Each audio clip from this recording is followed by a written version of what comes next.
recently just graduated from New College of Florida with Masters in Data Science, and I've been enjoying working on this project with HPC Systems this summer.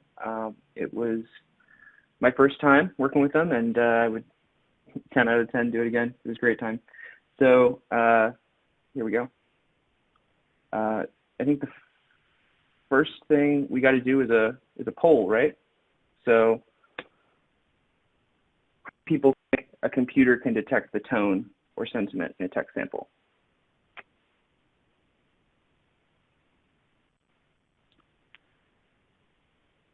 So just going right into presentation.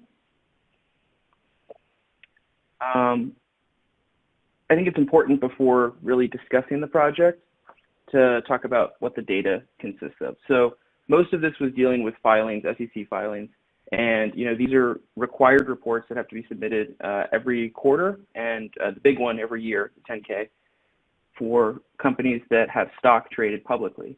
And the SEC, Securities and Exchange Commission, requires this. They also set requirements on what has to be in these forms. So it's everything from accounting to written non-structured statements from officers who know about the prospects of the business going forward, and maybe some specific ideas and feelings that are crucial for investors to know about. So it's all about liability, and it's all about potentially also showing off what's coming down the pipeline. But the SEC maintains a database of all of these filings, and there's lots of different kinds. The 10Q and 10K are just the ones we're focusing on in this project. But they're all in Edgar, and that was scraped for this project. And it is probably worth noting that the unstructured part, the notes from the officers, can contain numbers, because there are some numbers that are not required by the SEC to be included. So that unstructured section can contain tables and boilerplate that's not really useful, but just required. So there's two focuses of this project, sentiment and similarity. And sentiment is really where most of the results came from, but similarity was also an approach that was of interest due to a paper. So the paper that's quoted at the bottom there is Lazy Prices, and this paper showed that if you look at filings from the mid-90s through 2014, and you buy stocks when the quarter-on-quarter filings don't change, and you sell stocks when the quarter-on-quarter filings do change, then that's some sort of proxy for the stability of the business, and therefore how well the stock is likely to perform going forward. So document similarity was something that I looked into, but overall I was just trying to find positive or negative sentiment in the text, find just vector representations of the text that corresponded to the signal. And so the signal, like I said, would be about the stock price. So these are public filings.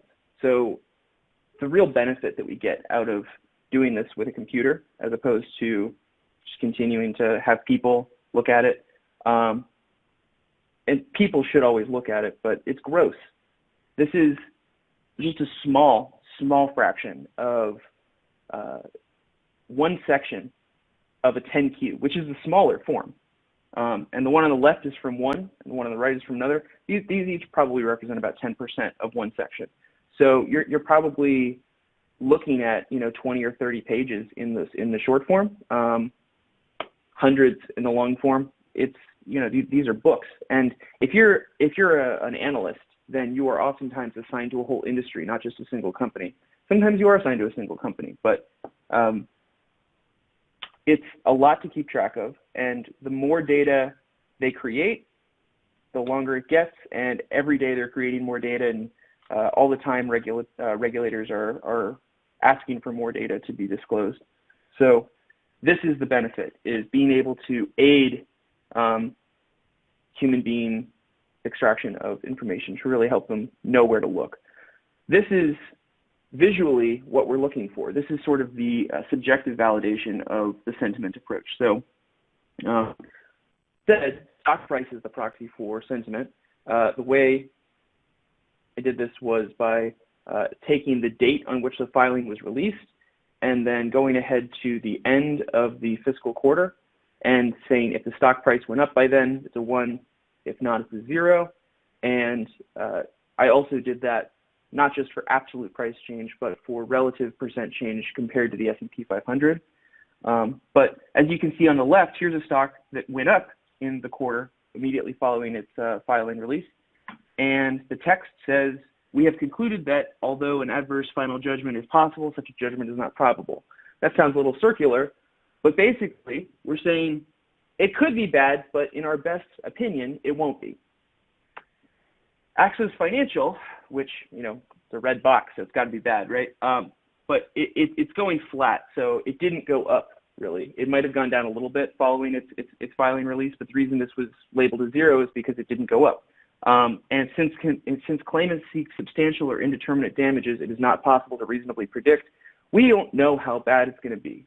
So these are some subjective examples of good and bad, and, you know, just gives you a sense of the human validation behind this methodology. This is the big picture for the project. This is pretty much what was done from a macro scale. So over on the left side, you see these 2 boxes that are outside of the dotted areas. These are just the scraping actions that I did through a Python script to collect this from the Edgar database. Collected, you know, quite a few filings. It was thousands ultimately, about 5,000 filings, and they're represented about 20 gigabytes. But that was loaded to ECL Watch, and anything that is striped blue and orange is adapted code. So already existed in one library or another, but it was adapted for this project. So the first set of adapted code was adapted from ECL-samples. There's an Edgar extract in there that is designed for this exact type of thing, for extracting from XBRL format documents.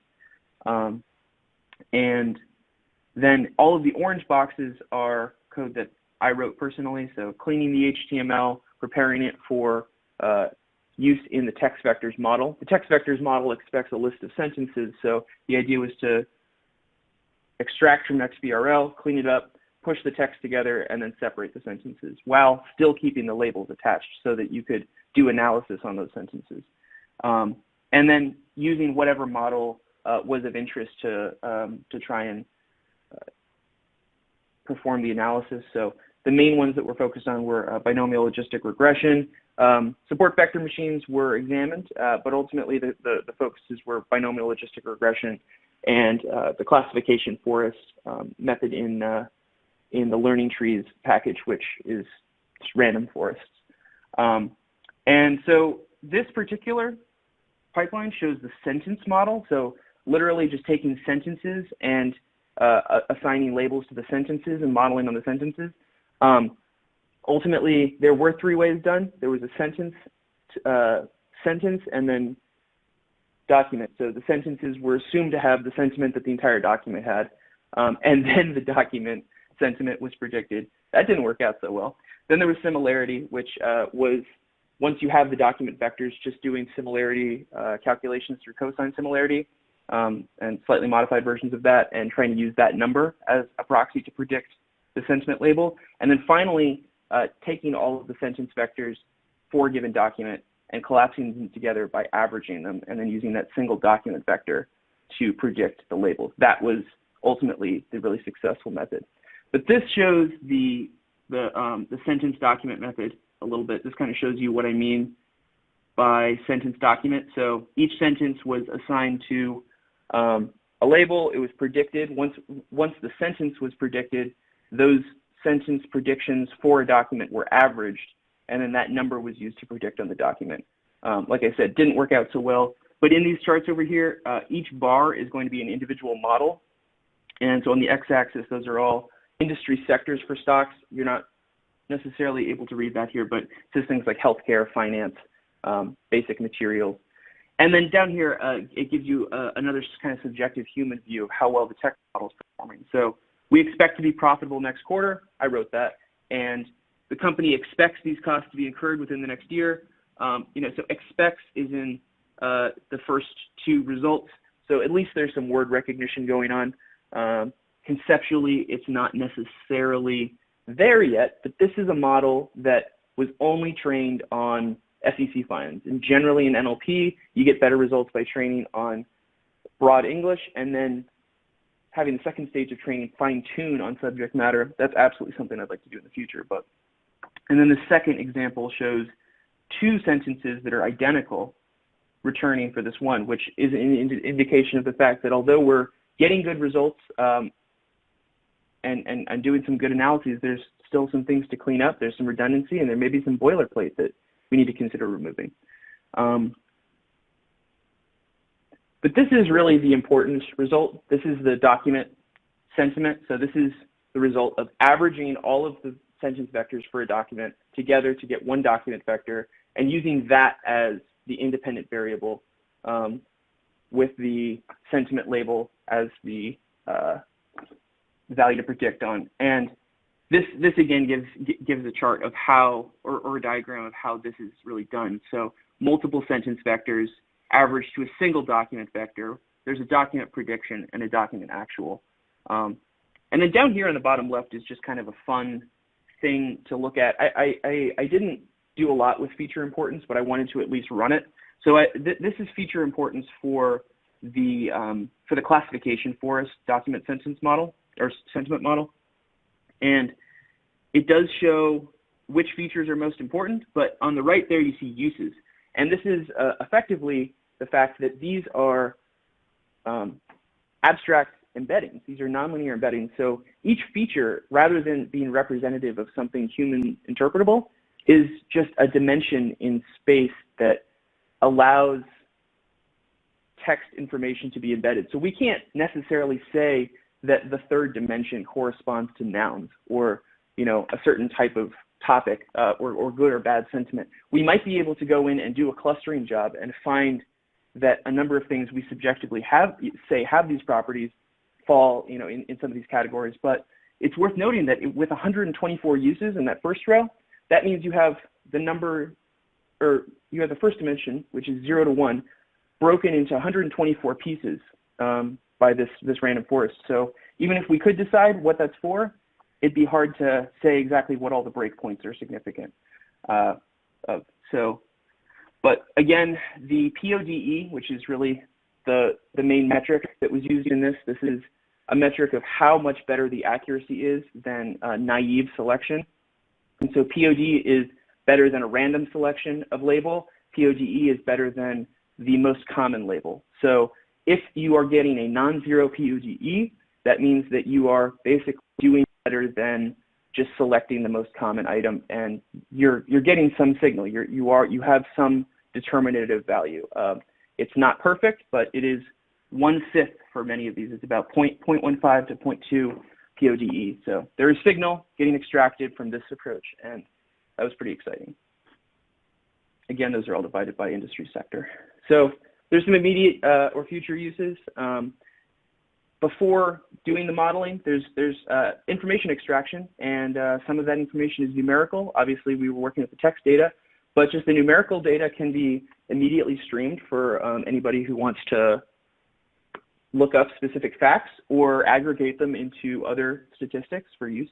The sentiment analysis, as it's validated in this experiment or perhaps in a more robust experiment, could potentially become a part of a risk assessment suite. Self-evaluation for filing authors is really a more direct application. This literally has classified the filings that are scaring investors and the ones that aren't. And so theoretically, if you're writing one of these documents and you want to limit how much you're scaring investors, there may be a way to create an assisted platform for editing it to contain words that are not as scary while still having the appropriate information. I also talked about the numbers that are not required to be in the filing but may show up in the unstructured part. So that's called off-balance sheet risks. And if you can quantify that, if you can present that in an organized way, that could be valuable. Obviously, the models can always be improved. I would like to do a version that's pre-trained. And LexisNexis is famous for its legal database, and another work did sentiment analysis based on regulatory filings. So I think that there's a lot of work that could be done there. So that's pretty much it. But I'll end it with a final poll. Is it possible to have perfect information? Even if you had all the information, could you really say that that was enough to make the decision?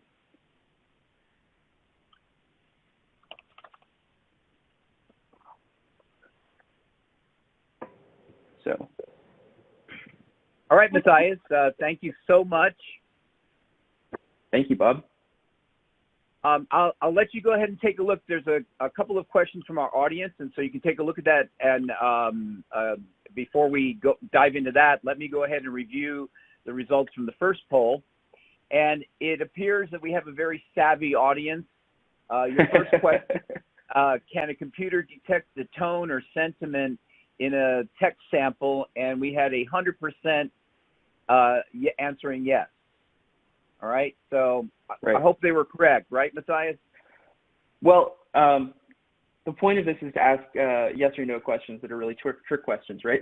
So yeah, so the answer is yes. You know, there's a lot of really good sentiment analysis out there, but one thing that NLP has you know, thus far been not so great at is detecting sarcasm.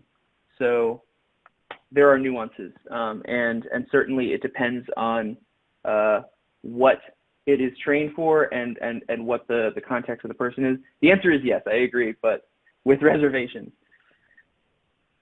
Okay, yeah, and yeah, not only sarcasm but air quotes, tough to detect those as well. Right, right. All right, well, let's go ahead and let's take a couple of questions here. Well, we'll start with, how about the first question here? Can this be used to trade?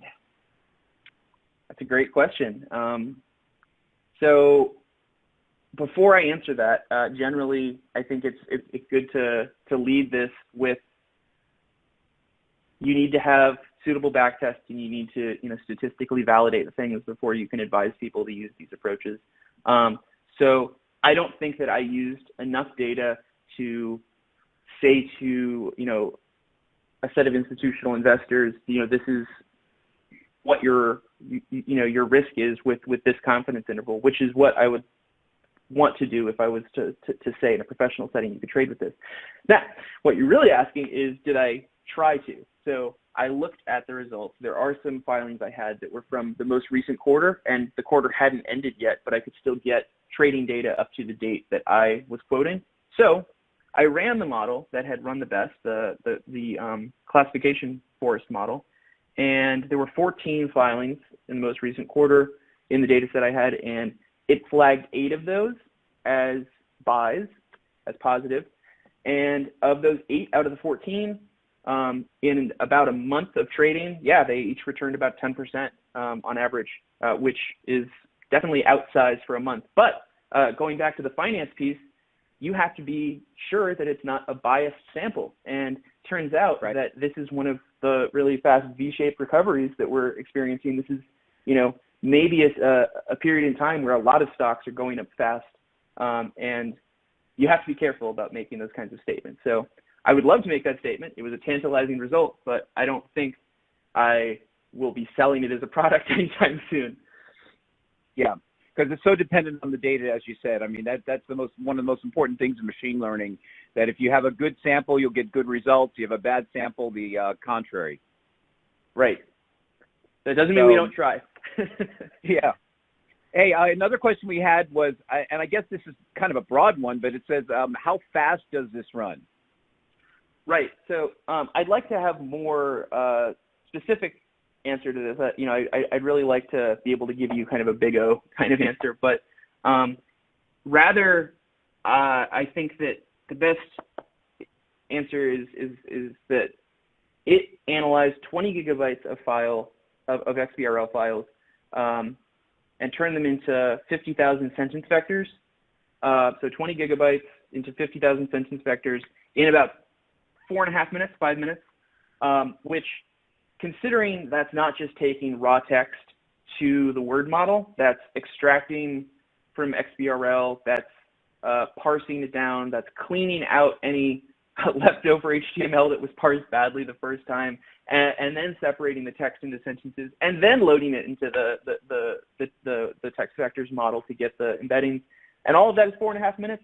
If I assume that there's 100 words per sentence, which these are some pretty wordy sentences, so it's possible, although that's maybe a little bit of an overestimate, then this, by my calculations, should have taken Jensen about 13 minutes to complete if it was just doing text to model. And with all of that, HPCC did it in 4.5 minutes, so I think it was quite a bit faster. I hope that's a helpful answer. Yeah, I hope I didn't zone out on you, but did you mention the size of the cluster that you were working on? You know, I did not I did not mention the size of the cluster I was working on. I can tell you which cluster it was, and certainly that's something that I should have looked up, but I was kind of grinding through it was the student cluster, so I know it's a small one. I know Goji told me that he was giving me a small one, and there was actually kind of a discussion that, you know, once I had the real data in there, we switched to the larger cluster, but it was efficient, so it didn't end up coming up that much. Okay, all right, great. Well, I think the student cluster from my memory was like maybe 5 nodes on a 5-node Thor, so that's pretty impressive. That sounds about right. Yeah. Yeah. Well done. Well, we got time for one more, maybe 2 more, if you want. One more here. We have a comment that said this is an interesting project. What did you find the most interesting in your results? So I would take that in the NLP direction. Okay, well, so at the end of this, you know, I was trying to figure out how to pipeline this data into an existing package, and then once I had it, you know, there was just a lot of results to potentially play with and compare and contrast. So I think that on the finance end, you know, you learn a little bit when you're doing these kinds of models that you want to remove the correlation to the broad stock market. So there's kind of this knee-jerk reaction to look at S&P results. So looking at the labels, apart from how the stock itself was performing, was and rather comparing it to the S&P 500 was what I expected to have the most clear signal, but it seemed like that wasn't necessarily the case. And my hypothesis is that we are looking at text sentiment, and if the company is doing just about as well as it normally does, but suddenly the economy is taking a turn for the worse, that could still end up reflecting negatively in the filing, even though the company ex-S&P would be positive. And so that would confuse the model if you actually remove that correlation. So that was interesting to me. All right, very cool. And then the other thing is I also wanted to do it with TF-IDF, and I did it with TF-IDF, and it didn't necessarily outperform. So, okay, all right. All right, and before I give you the last question, I just want to review the poll question just in case you have any comments. Your last poll question, is it possible to have perfect information? And we surprisingly had 85% say no, and we had 14% say yes. Yeah. Is it possible to have perfect information? We had a small percentage say yes. What do you think about that? I think it's, you know, I think that percent distribution of responses is about the right answer in and of itself, right? You know, it's a deeper epistemological question, but I think that generally in machine learning, we have to say that you can't really have perfect information, and instead you have to accommodate by limiting what you're really trying to accomplish to something that can be perfectly informed. Very good. And in my experience, real world data is never perfect. I mean, despite all the cleaning that you do, but we have another speaker that's coming up that's going to talk a little bit about that. So one more question for you, Matthias, before I let you go.